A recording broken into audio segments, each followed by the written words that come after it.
அவரு மகேஷ் வந்து அவருக்கு என்ன வேலை பார்க்குறாருன்னு எனக்கு தெரியாது. ஆனாக்கா அவருக்கு ஒரு நடிப்புல ஒரு ஆசிரியர் நடிகரா திருப்பு நடிகரா இருக்கிறதுக்கு வாய்ப்பு. அதனால தங்கவேலு தான் ரொம்ப பிரமாதமா இருக்கு. அதனால அவர் தங்கவேலு கொண்டு அந்த மாதிரி ஆசிரியர் நடிகர் அவருக்கு ஒரு ரெக்கமெண்டேஷன். ஆனா பாயிண்ட் அவர் சொன்ன பாயிண்ட் வந்து மறுக்க முடியாது. அடிப்படை வசதிங்கிறாங்க. இது என்ன டிவியா அடிப்படை வசதி, டிவிடி போடுறதுதான் அடிப்படை வசதியாங்கிறாரு. ஆனா அதுக்காக அவர் வந்து சரி ஒரு சின்ன மரக்கடியில் சும்மா உட்காருன்னு சொல்றாரு. இருந்தாலும் அவர் கேள்வி கிரீன் கார்டு எடுக்கிறீங்க, சிட்டிசன்ஷிப் எடுக்கிறீங்க, அப்புறம் ஏன் கசட்டு கேட்கிறார். சரியான பாயிண்ட் தான். அதுக்கு அவர்கிட்ட பதில் இருக்குன்னு எனக்கு நம்பிக்கை இருக்குது, கண்டிப்பா இருக்கு. இருந்தாலும் கேள்வி அவர் அட்வொகேட், அவர் லாயரா இருக்கிறது யாரு என்ன வேற ஏதோ கம்ப்யூட்டர் இருப்பாரு, லாயரா இருக்கு சார். அவர் அந்த ஆர்டர் கியூ அப்படி இப்படிங்கிறாரு. அது வாட்சம் நம்ம இந்த ஊர்ல இருந்து இதுக்கு போறவே இந்தியா போறது அந்த நாள் இப்போ கொஞ்சம் பரவாயில்ல. அந்த நாள் இந்தியா போகணும்னாக்க உங்களுக்கு பாம்பேல போய் பாம்பேல இருந்து வேற பிளேன் எடுத்து தான் நம்ம வந்து மெட்ராஸுக்கு போகணும். சென்னை பாம்பேல போற மட்டும் எல்லாம் ஒழுங்கா பண்ணிட்டு நியூயார்க் ஏறுவோம், சிகாகோ ஏறும். அந்த மெட்ராஸுக்கு போகிறதுக்கு பாம்பேல இருந்து இந்தியன் ஏர்லைன்ஸ்ல போகிறது கியூவாவது புதிக்குமா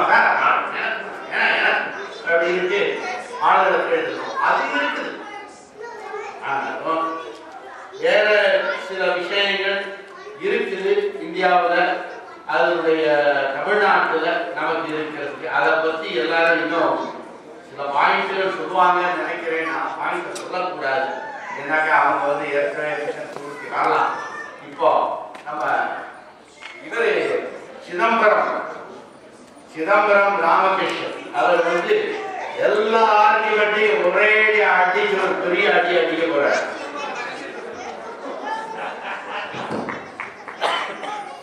இந்திய மண்ணையும் அம்மண்ணில் உள்ள உறவுகளையும் இனிமையான திறன்களையும் இழந்து எங்களை போன்று வெளியில் பார்ப்பதற்கு இனிப்பாக தெரிந்தாலும் கசப்பான ஒரு வாழ்க்கையை வாழ்ந்து கொண்டிருக்கும் எங்குள்ள இந்தியானா போலீஸ் தமிழ் மக்களே, எங்கள் அணிக்காக தீர்ப்பை எழுத கரங்கள் துடித்துக் கொண்டிருக்கும் ஐயா நடுவர் அவர்களே,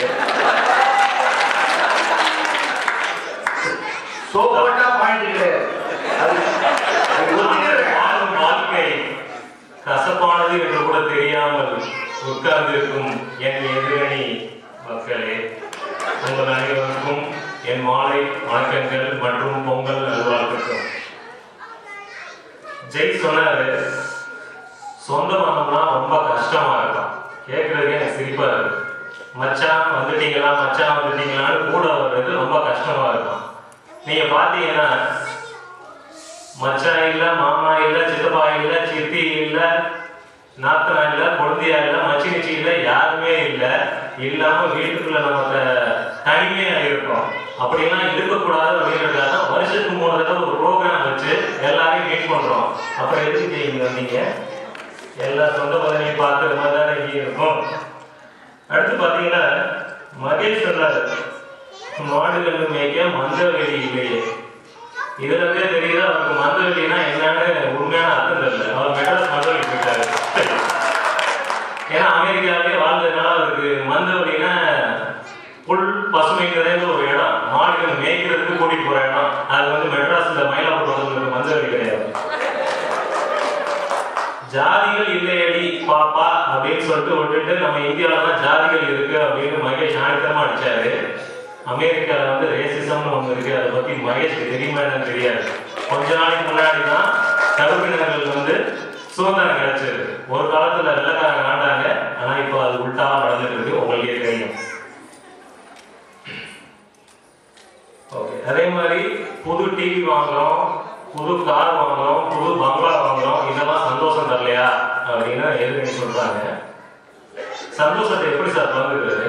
இப்போ நான் வந்து ஒரு புது கார் வாங்குறேன், எங்க அம்மா அப்பாட்ட நான் எப்படி ஷேர் பண்ணிக்க முடியும்? மிஞ்சி மிஞ்சி போனா கோல்கேட் வாங்கத்துல வர மாதிரி ஈகின்னு உள்ள உட்காந்து ஒரு போட்டோ எடுத்து நான் இமெயில் அனுப்ப முடியும். அதை விட்டு என்ன பண்ண முடியும்? இதே நான் இந்தியாவில் இருக்குன்னு வச்சுக்கோங்களேன், எனக்கு கிடைக்கிற 10,000 ரூபாய் சம்பளத்துல ஒரு டிவிஎஸ் குட்டியோ ஒரு பஜாஜ் ஸ்கூட்டரோ வாங்கி வச்சுட்டு எங்க அப்பாவை பின்னாடி உட்கார வச்சுட்டு அதை கூட்டிட்டு போற சந்தோஷம் இருக்கு. அதுதான் சார் உண்மையான சந்தோஷம். அதே மாதிரி பாத்தீங்கன்னா அந்த காலத்துல தமிழ் சமூகத்துல வந்து ஒரு வீட்டுக்கும் ஒரு வீரன் வந்து போர் நடக்கும். இந்த காலத்துல அது வந்து வேற மாதிரி இருக்கு. ஒரு வீட்லயும் ஒரு என்ஆர்ஐ இருக்காரு. சில வீட்டுல பாத்தீங்கன்னா குடும்பத்துடைய எல்லாருமே என்ஆர்ஐயா இருக்காங்க.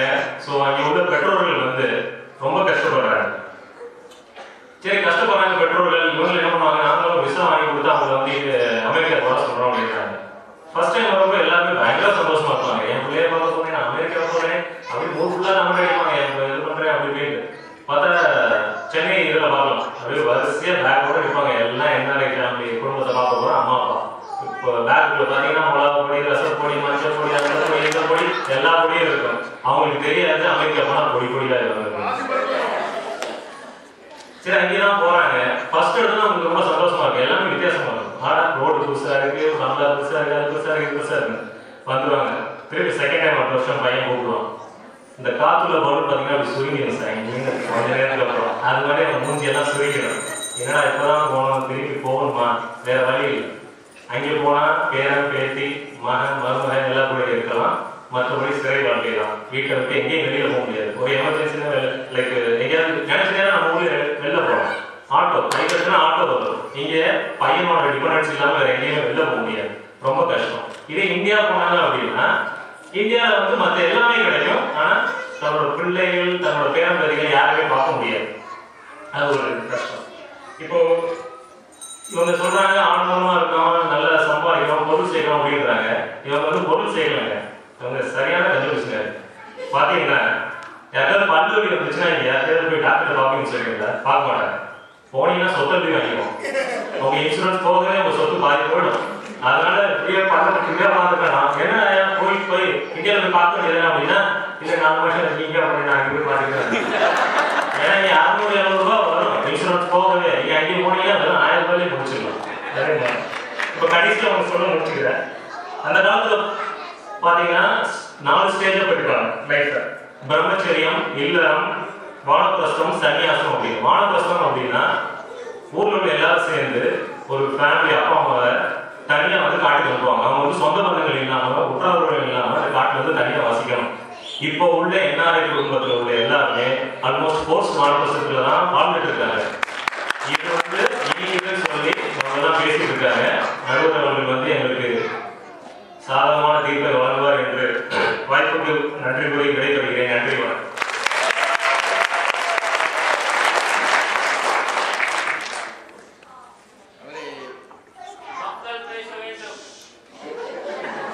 சிதம்பரம் அவரு ரொம்ப கரெக்ட் பாயிண்ட் தான் சொல்றாரு. இவர்களும் கரெக்ட் பாயிண்ட் சொல்ற மாதிரி இருக்கு, அவங்களும் கரெக்ட் பாயிண்ட் சொல்ற மாதிரி இருக்கு. இது எப்படி நம்ம தீர்ப்பு பண்ண முடியும்? கொஞ்சம் கஷ்டம். ஆனா இன்னும் சில பாயிண்ட்களை 2 அணியுமே விட்டுட்டாங்க.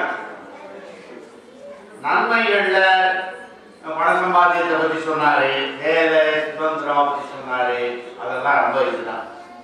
ஆனா ஒரு படிப்புக்கு இந்த ஊர்ல குவாலிஃபிகேஷன் இருந்தா, நல்ல இது வாங்கி இருந்தா அவங்களுக்கு யூனிவர்சிட்டியில கூப்பிட்டு கொடுப்பான், அது போயிடலாம். நம்ம ஊர்ல அப்படி இல்லை. என்ன இதா உங்களுக்கு என்ன மந்திரியை தெரியுமா, எம்எல்ஏ தெரியுமா, இல்ல உங்க ஜாதி என்ன இது அப்படி இப்படி இருக்கு. அதுல கொஞ்சம் ப்ராப்ளம் இருக்குது.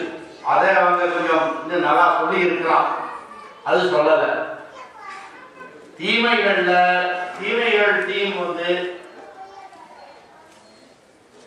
இன்னொரு தடவை வருதா, முடிகிறவர் தான் இல்லைங்கிறார். அவர் இல்லைங்கிறார்.